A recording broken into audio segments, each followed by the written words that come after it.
So in yesterday's lecture, we have seen a details about your syllabus. We have also discussed the course objectives and course outcomes for this software engineering subject. So first of all, what is a software? Software engineering. Basically, it is a combination of two words, say a software and one is engineering. So what is a software?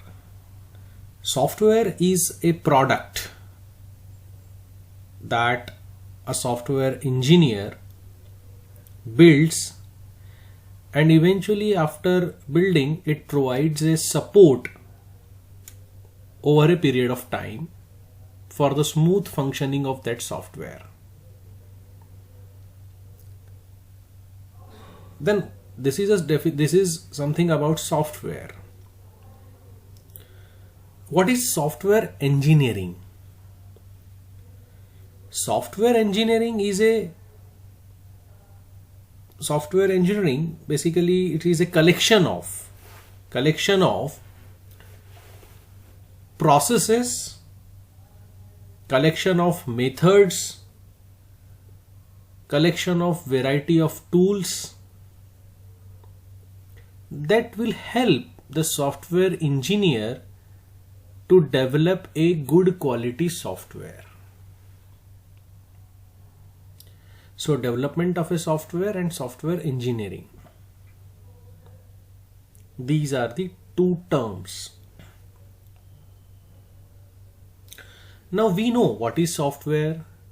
Software is a product that software engineer builds and it provides a support. Okay, this is a software. We know what is software engineering. Then one question may come to your mind, that why it is important, why software is important, or why software engineering is important. It is important because it nearly affects all aspects of your life. Maybe it is a mobile phone, maybe it is a online lecture through which you are now connected from your home, you are attending a lecture from your home. Maybe it is a web-based application, maybe it is a Paytm or online transaction or any product you name. It has nearly it will definitely affect your working, your day-to-day lifestyle. So that's why software is very important. Software engineering is very important. Now, since it is very important, software engineer should take all the precautionary measures, all the necessary measures to build it correctly. Since it is very important, so software engineer should build it in an appropriate way. Okay, so how do you ensure that whatever the software engineer is doing, he is doing it in the right way? Basically, have you understood the flow? What is software? We know. What is software engineering? We know. Why it is important? Because it is affecting our day-to-day life as well. Apart from the complex activities, it is affecting nearly day-to-day operations. All the day-to-day operations, the software is involved. So software programmer, software engineer develops a software. It is very important. So is there any guideline? Is there any what you can say process or handbook using which, if software engineer develops a software, how he is ensured that whatever he has done, it is correct? So for ensuring that this software engineering, understanding of this subject, understanding of this understanding of this subject is essential.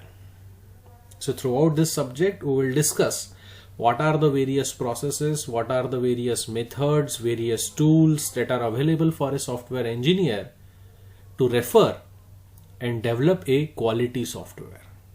So what is a software? A software is a computer program. Computer program is a set of instructions which is when you execute, it will give you a desired output. This is a software. It also considers the data structures that enable your programs to adequately manipulate the information. Many data structures you might have studied, say stacks, queues, linked list, and so on and so forth. So for writing a computer program, the software engineer can use the desired data structures to get the desired performance. And third point is documents that describes the operation use of the programs. Often there is a misconception that software program is always a executable code. Software is a executable code only. It is not like that. Say if you develop a software, definitely you need to develop a handbook, a reference book, or a help menu or a help section wherein whatever are the options provided by your software, whatever are the working details of your software that you need to mention in that handbook, so that it will be very helpful for a user to use your software program. Like you might have seen, say while using Microsoft Word, Excel or PowerPoint, there is a help option available on top of the screen. So when you click on the help, various options are readily available, and you can search the problems that you are facing, the answer for the problems that you are facing.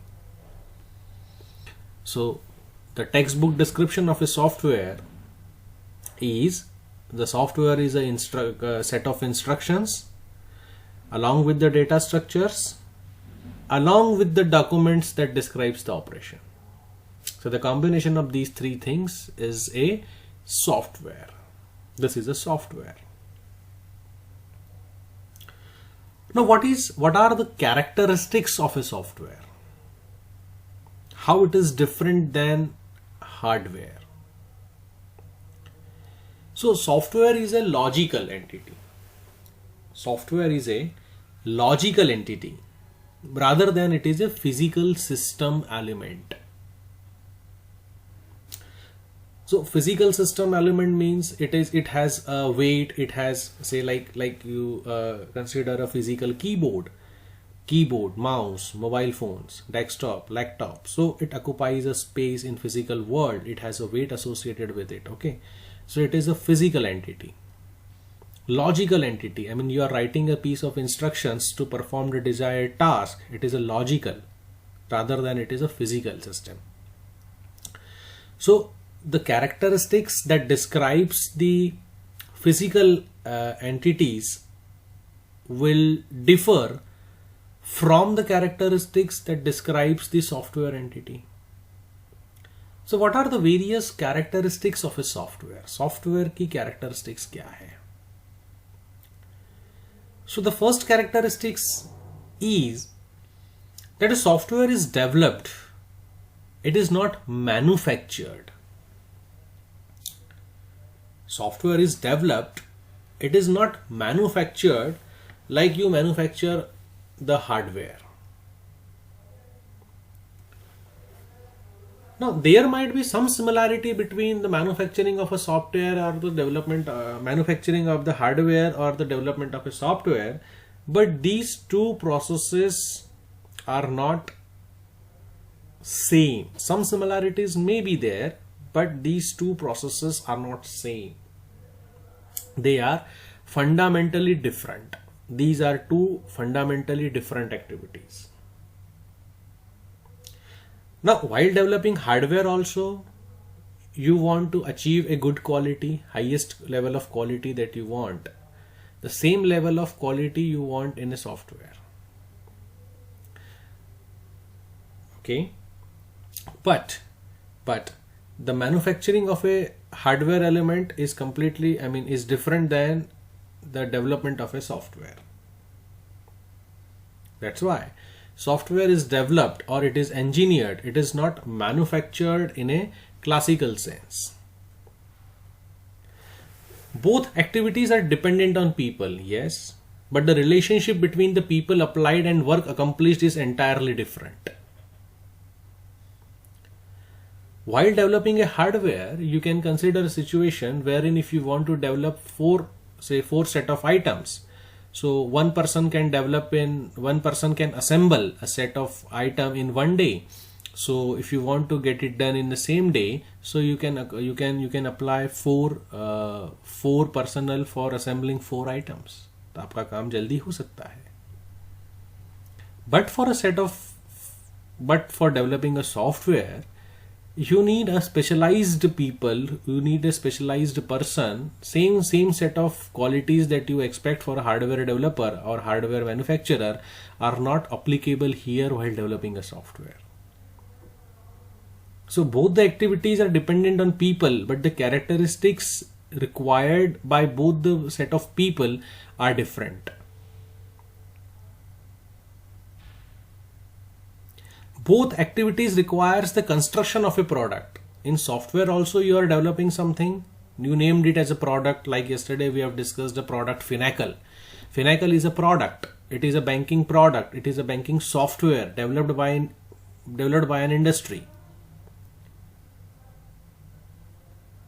So, but the approaches are different. Software costs are concentrated in engineering. This we will discuss in detail. This means that the software projects cannot be managed as if they were manufacturing projects. Clearly, the set of people, the set of skills, the set of knowledge, the relationship between the development of the product and the people vary. Therefore, the software projects cannot be managed like you are managing a hardware or manufacturing project. So this is the first characteristics of a software, that it is developed. It is not manufactured in a classical way. Software doesn't wear out.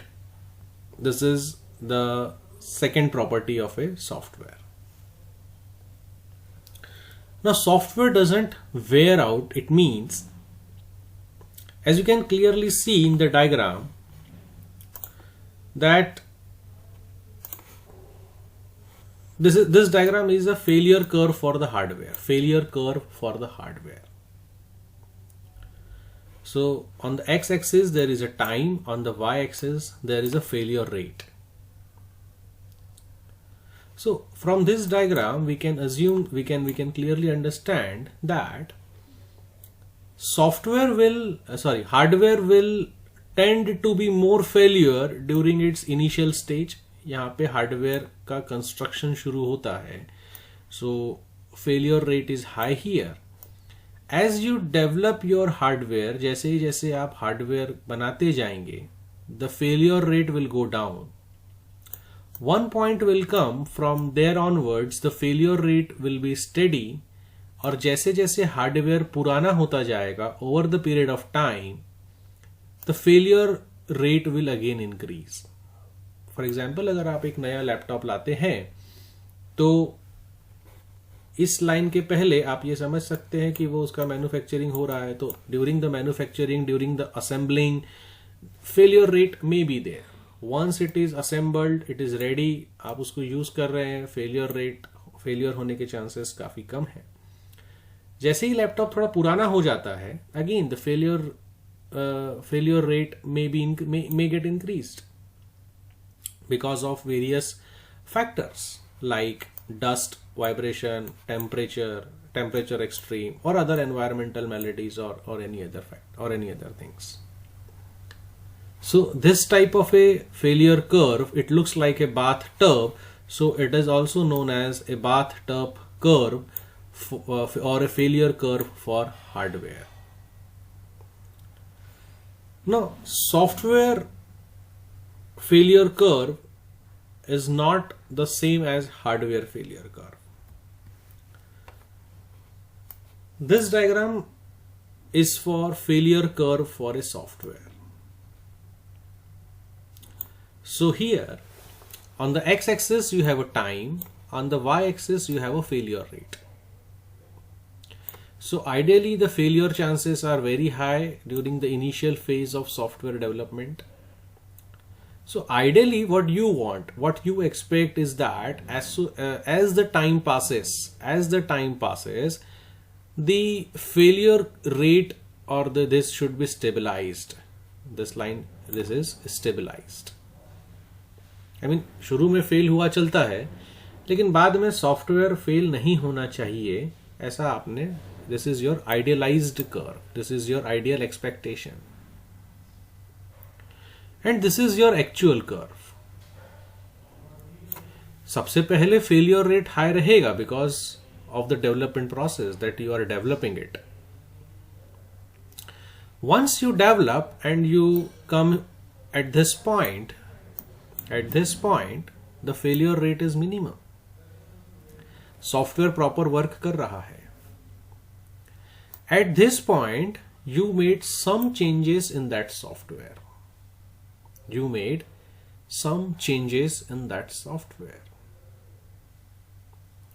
Now with the change in that software, you have introduced you have increased the chances of failure. Means पहले कोई चीज अच्छे से चल रही है, software अच्छे से वर्क कर रहा था, कस्टमर ने, क्लाइंट ने एक रिक्वायरमेंट आपको दिया कि with the changes in some scenario, I want you to modify the existing functionality to work like this. आपने उसके अंदर कुछ चेंजेस किए. अब ये हो सकता है कि वो नए चेंजेस करने से आपका एग्जिस्टिंग कोड में कहीं कोई अफेक्ट हुआ होगा विच has increased the chances of failure. तो यहां पे ये फर्स्ट स्पाइक आप देख रहे हैं, which has increased the chances of failure due to side effects of your newly introduced code in the existing code. तो उसके लिए आपने क्या किया, फिर से उसको रेक्टिफाई किया, उसकी प्रॉपर टेस्टिंग की, सब कुछ ठीक किया, आप यहां पे आए.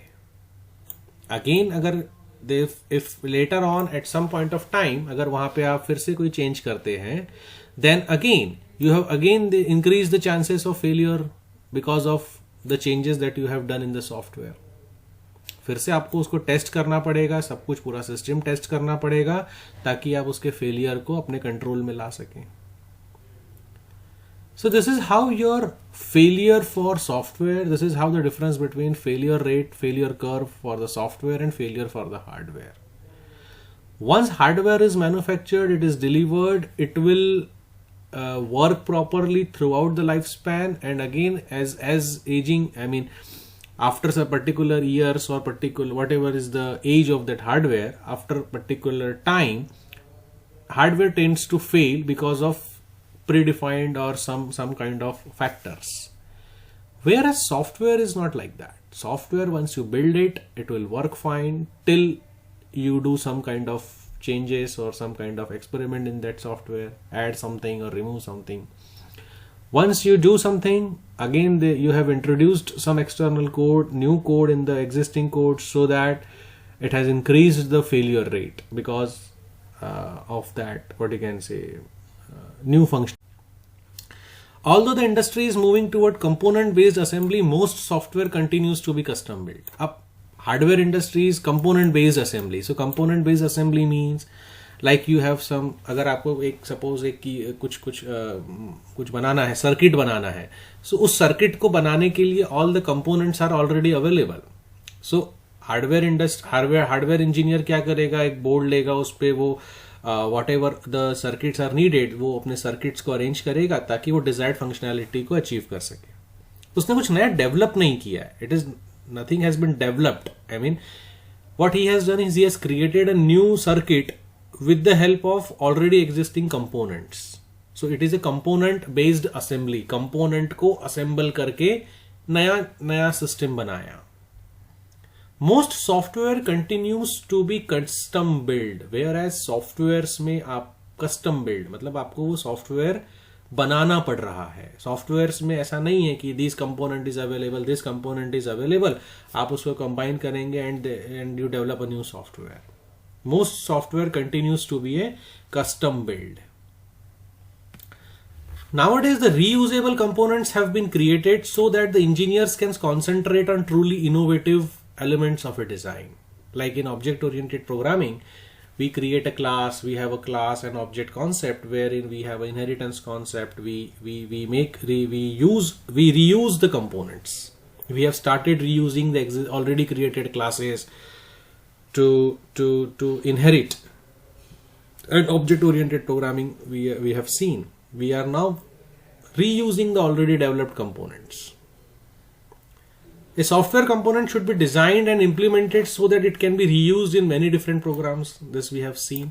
Today we have extended our view of reuse to encompasses not only algorithms but also data structure.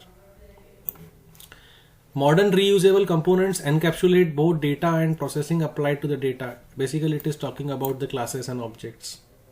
In classes we define variables, we define various functions.